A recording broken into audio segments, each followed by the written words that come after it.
Marami po tayong mga kinakaharap na mga pagsubok, mga problema, pero wala po dapat tayong ikatakot dahil ang Diyos ay kasama po natin.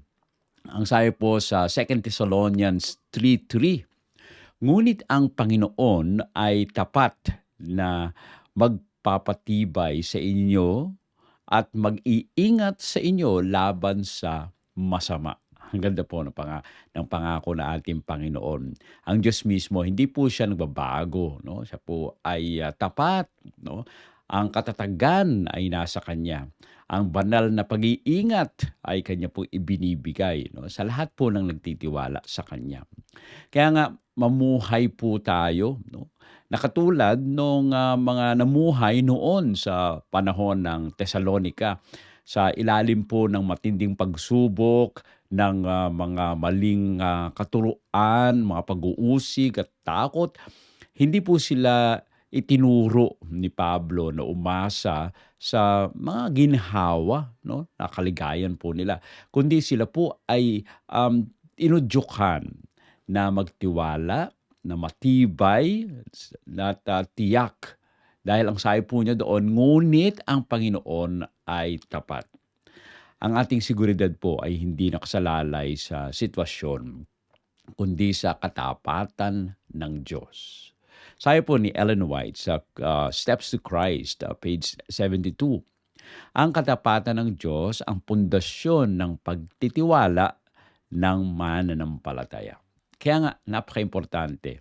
Kung gusto natin magkaroon ng katahimikan, kapayapaan sa buhay po natin, magtiwala tayo sa ating Panginoon Diyos dahil siya lang ang makapagbibigay po niyan.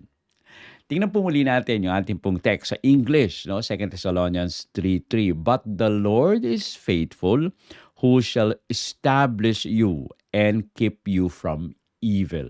No? Ang ganda po. Ulitin natin, 2 Thessalonians 3:3. But the Lord is faithful, who shall establish you and keep you from evil. Meron pong 4 na puntos dito po sa teksto natin, no, at gagamitin po natin yung acronym na SAFE, no. Sa ating Panginoon kasi tayo po ay ligtas, no, SAFE. S, steadfast faithfulness of the Lord, no. Makakaasa po tayo diyan sa katapatan ng ating Panginoon. Letter A, anchors us firmly in truth. So, tayo po ay pagkapag nasa ating Panginoon ay nakaangkla po tayo ng matatag sa katotohanan. Letter F, fortifies us against evil. Pinapalakas po tayo laban po sa masama. And letter E, endures with us through every trial. Tayo po ay patuloy na sinasamahan at ginagabayan. Kasama natin ang ating Panginoon sa mga bawat pagsubok. So yan po yung ating pong acronym, no? SAFE. Tingnan po natin yung unang puntos doon sa ating acronym. S, steadfast faithfulness of the Lord. Sabi po dun sa text, but the Lord is faithful. No? Yan po ang Panginoon. Ngunit ang Panginoon ay tapat. Alam niyo po yung katapatan ng Diyos, ibig sabihin, siya po ay maaasahan. Hindi po siya pabago-bago, no? At siya po ay mapagkakatiwalaan. Maaring magkulang ang mga tao at masira ang mga pangako, ngunit ang Diyos, hindi po siya nagbabago. Ang kanyang katapatan ay nakabatay po sa kanya pong likas, no? Hindi sa ating kaganapan. Kaya nga napaka-importante, wag po nating pareho o itulad ng ating Panginoon sa mga bagay-bagay o lalong-lalo na sa mga tao na iniisip po natin na sila po ay dependable. No? Ang ating Panginoon, siya lamang ang dependable, maaasahan. Sabi po sa Lamentations 3:22-23, great is thy faithfulness. No? Dakila ang iyong katapatan. Pag sinabi pong great, ah, talaga pong hindi po natin ito hindi natin siya matawaran sapagkat talagang walang pagkakamali, wala pong kahinaan, no? Siya talaga ay malakas at maaasahan po natin. great is thy faithfulness. Naalala ko yung awit na great is thy faithfulness. No? Great is thy faithfulness, O God my Father. There is no shadow of turning with thee. Ibig sabihin, walang pag-atras sa ating Panginoon. Kung ano yung sinabi niya, ito ay kanyang gagawin. Kaya nga, lagi po natin tinitingnan yung mga pangako ng ating Panginoon na hindi nabibigo. No? Kaya kung kayo po ay nakinig mula po dun sa umpisa ng ating pong mga pag-aaral, no? Mga nakailang araw na po tayo, no? Mula nung January, talaga pong ay ang ating Panginoon, no? Maaasahan po natin siya. Napakaraming mga pangako ang ating Panginoon. So 1 Corinthians 1:9, God is faithful, by whom ye were called. No? Napakaimportante na ang ating Panginoon ay lagi natin na maiisip na siya po ay tapat sa atin. Meron ba kayong pag-aalinlangan pa? No, alisin po natin yung pag-aalinlangan natin, no, sa ating Panginoon. Sapagkat ang ating Panginoon, siya po ay talagang tapat sa atin. Lubos na maaasahan po natin. Sa Patriarchs and Prophets, page 722, ito pa ang sinasabi, God never fails those who trust in Him. Kailanman, no, hindi po binibigo ng ating Panginoong Diyos ang mga nagtitiwala sa Kanya. Ang ganda po, kapag binigo ka ng tao, mas lalo kang kumapit sa ating Panginoong Diyos. Ang Kanyang katapatan ay hindi po kailanman nanginginig. No? Kaya napaka-importante na tayo po ay lubos na magtapat sa ating Panginoon. Ang pangalawang puntos po na binabanggit po dito, an anchor us firmly in truth, no? Who shall establish you. Alam niyo po, hindi tayo basta-basta na makikinig o kaya magiging matatag kung wala tayong pinapaniwalaan.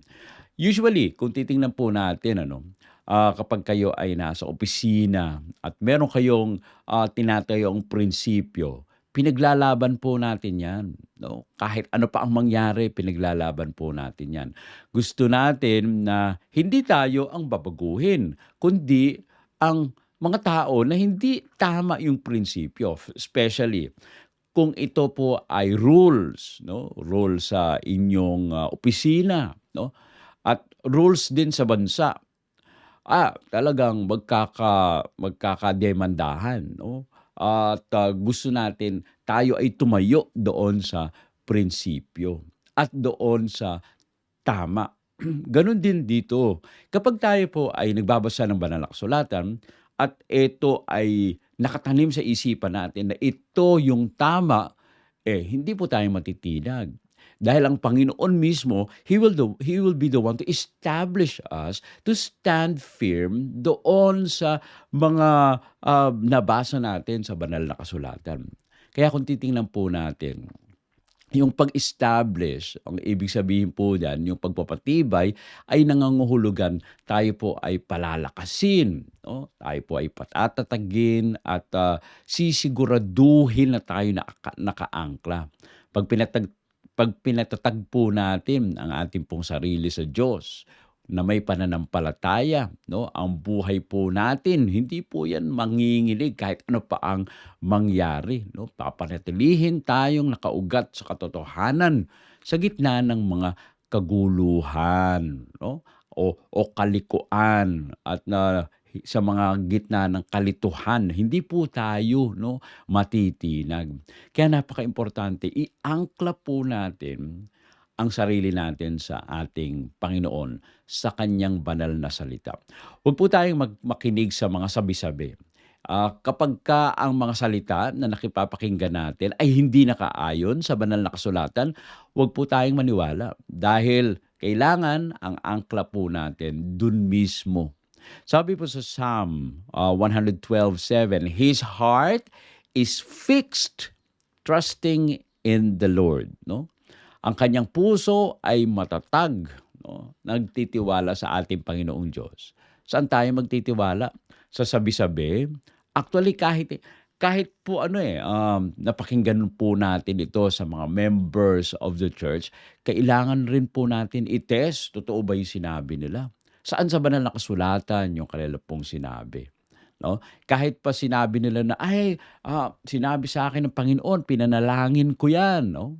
O tingnan po natin, let us test everything according to the scriptures. Sabi po sa Colossians 2:6-7, rooted and built up in Him. Kailangan daw po na tayo ay nakaugat, 'no, sa salita ng ating Panginoon. Huwag kayong makinig sa sabi-sabi. Alam niyo minsan, 'no, lalong-lalo na pag malapit na ang All Saints Day, 'no, November, nagkukuwentuhan ng mga multo-multo, nagkukuwentuhan ng mga, espiritu, 'no. Minsan iniisip po natin parang totoo naman siguro yung sinasabi, 'no, na sila po ay nakita daw nila, nararamdaman nila na biglang may humangin, naamoy yung perfume nung nanay na namatay, mga ganyan, 'no. Parang narinig na sila po ay bumulong, na merong espiritu na dumaan, yan po minsan, hindi ko alam kung yun ay guni-guni or maaari rin sigurong nakita nila, nakinig, napakinggan nila, pero hindi po ito yung espiritu ng tao. Ito po ay maaaring evil spirit na gumagawa ng mga bagay-bagay. Alam niyo merong experience diyan, na evil spirit. Nung si Saul, 'no, yung dating hari, unang hari ng Israel, 'no. Namatay na po kasi yung propeta, 'no, si Samuel. At, si Samuel siya po yung nagsasabi ng mga dapat gawin, ang mga adviser po siya ni Saul. Ang problema namatay na, 'no, at, meron siyang isang bagay na gusto niyang malaman, 'no, kaya gusto niyang mapakinggan ulit. Nagpunta ngayon si Saul doon sa isang witch of Endor, 'no. At doon ay, kanyang kinausap yung witch at gusto niya makausap daw niya si Samuel, 'no. At siya po ay ano, nakinig, 'no. Pero ang binabanggit po doon sa banal na kasulatan, hindi si Samuel ang nakausap ni Saul. Meron nga siyang nakausap, pero hindi si Samuel. Ito po ay evil spirit, 'no, masamang espiritu ang kanya pong nakausap.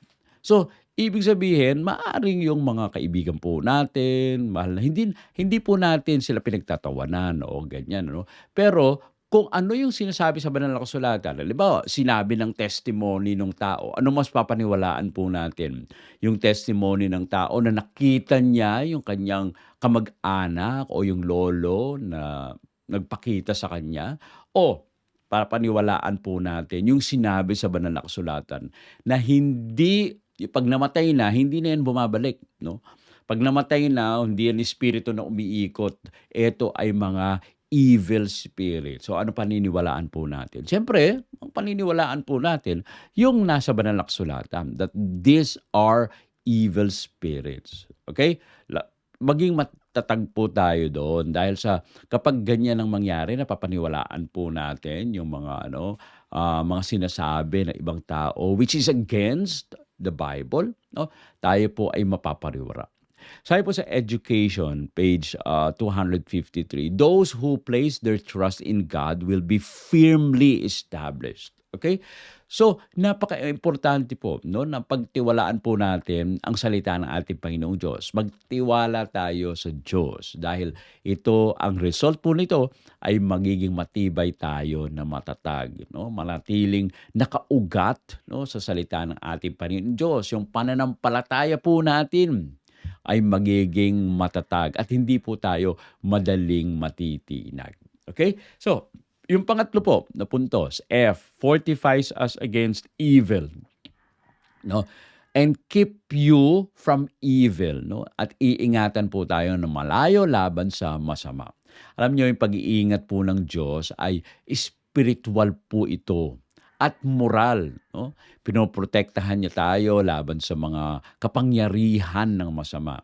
Hindi niya po ipinapangakong walang mga tukso, 'no, ngunit pinapangako niya na tayo po ay magtatagumpay. Yan ang napakaimportante.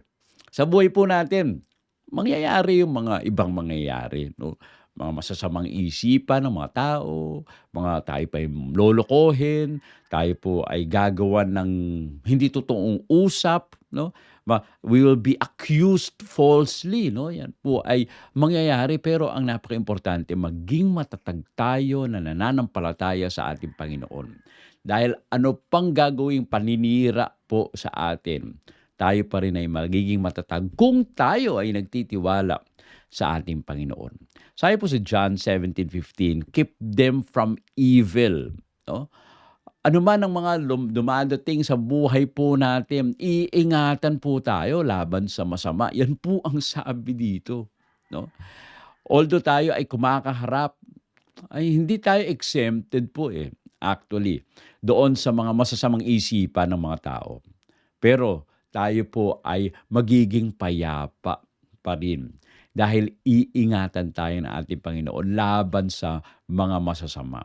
We will not be moved if we have the Word of God in our hearts and in our minds. Sa 1 Corinthians 10:13, God is faithful, yan po ang sabi, will make a way to escape. Ito po ay isa sa mga dapat po nating pagtiwalaan 'no. Ang ating Panginoong Diyos ay tapat. Gagawa po siya ng daan na tayo po ay makatakas. Ano man ang sitwasyon niyo ngayon 'no, ipanalangin po natin. Alam niyo po ang ating Panginoon gagawa po siya. Kapag tayo ay lubos na nagtiwala sa kanya when all things have failed 'no. Lahat ng mga iniisip po natin ay hindi na nangyari, pero ang ating Panginoon nandiyan, meron po siyang, daan upang tayo po ay tumakas. Maaaring magiging mahirap sa buhay po natin, pero nandiyan pa rin ang ating Panginoon. Pinapatatag po tayo sa ating pong mga pananampalataya. Sabi po sa Desire of Ages, page 352, God's power is sufficient to protect every soul who trusts in Him. No?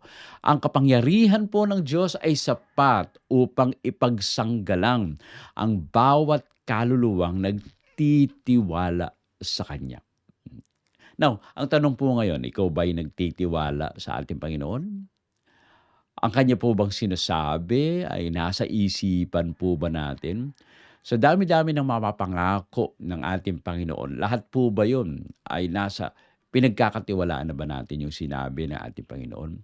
Kaya napaka-importante sa bawat araw ng ating pong buhay, let us review, let us memorize the Word of God, especially the promises that He has given to everyone, that we may stand firm. Kapag dumating po yung mga tukso, yan, tandaan po natin, hindi ka nag-iisa. Ang pag-iingat ng Diyos ay buhay. No? Siya po ay aktibo. No? Alive. God is alive and His promises are actively working in us.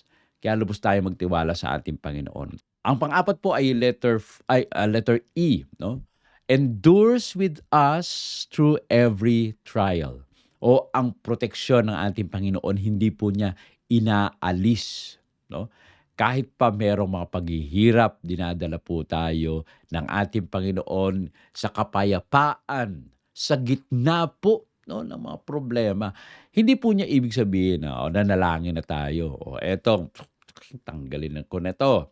Tapos okay ka na, hindi po gano'n, eh, 'no. Ang ating Panginoon iniingatan po tayo 'no, na magpatuloy na tayo po ay lumaban, 'no.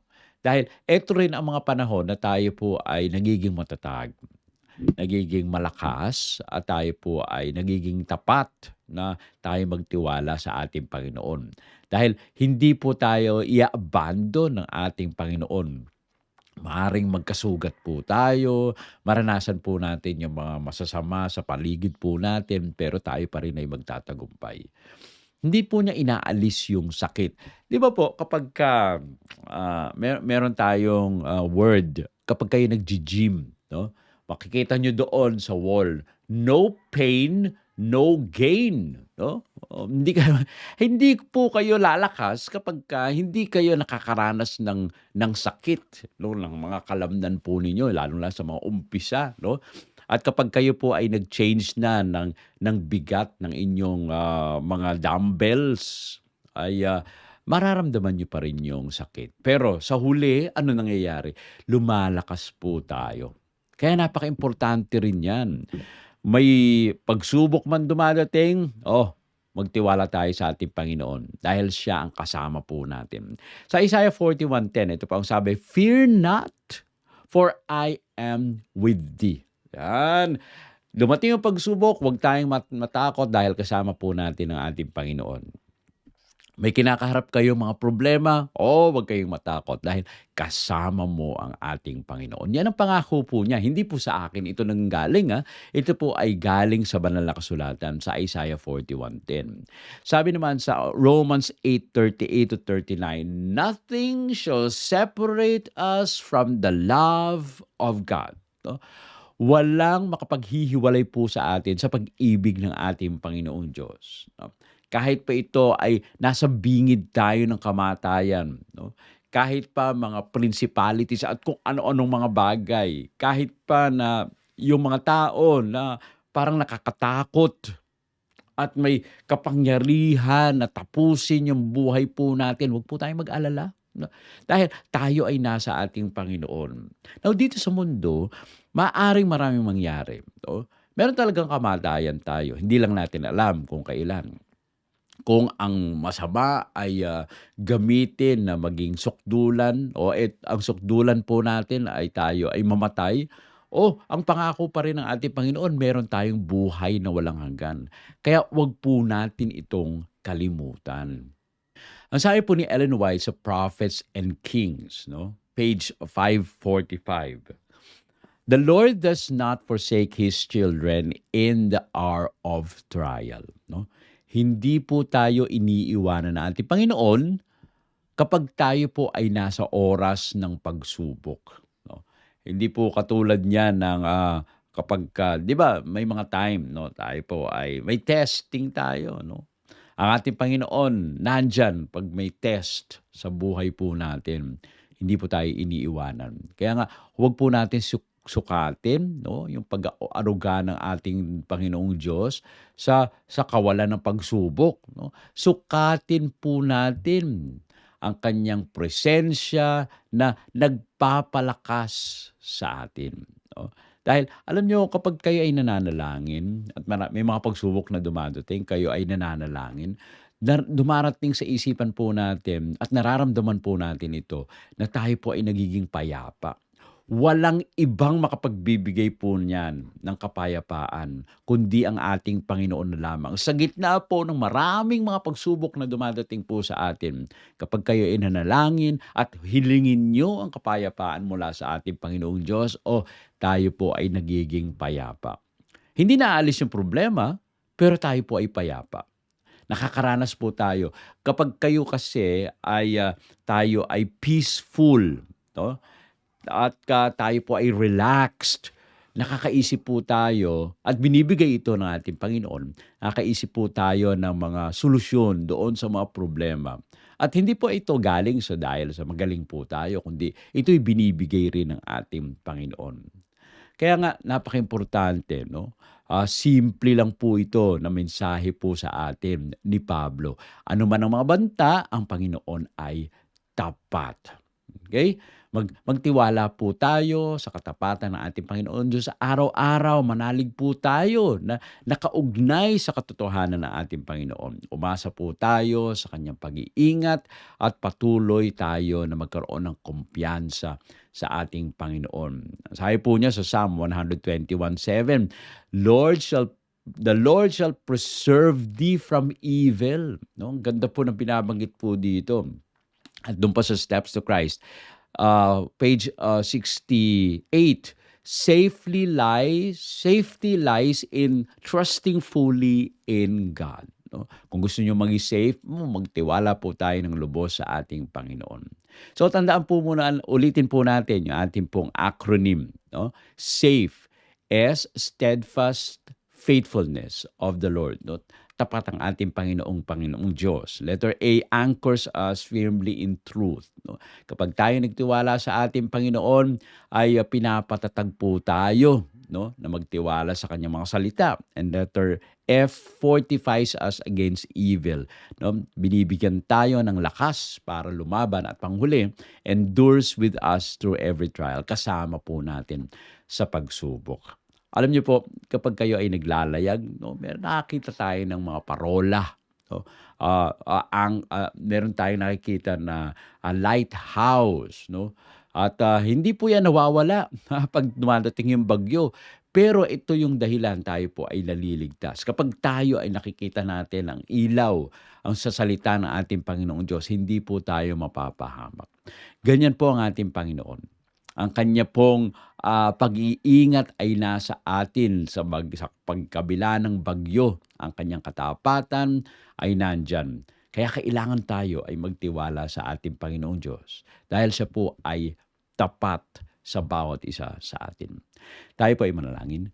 Manayang banal Diyos na nasa mga langit. Nagpapasalamat po kami sa pagkakataon na kami po ay makapag-aral ng inyong banal na salita. Na maraming salamat sa inyong pangako na kami ay magiging safe kapag kami ay nasa inyo. O turuan nawa po kami na lubos na magtiwala sa inyo anuman ang nangyayari sa buhay po namin. Kami nawa po ay patuloy na bigyan ng kapayapaan. Marami po salamat sa pagdinig sa aming dalangin sa pangalan ng aming Panginoong Hesus. Amen. Amen.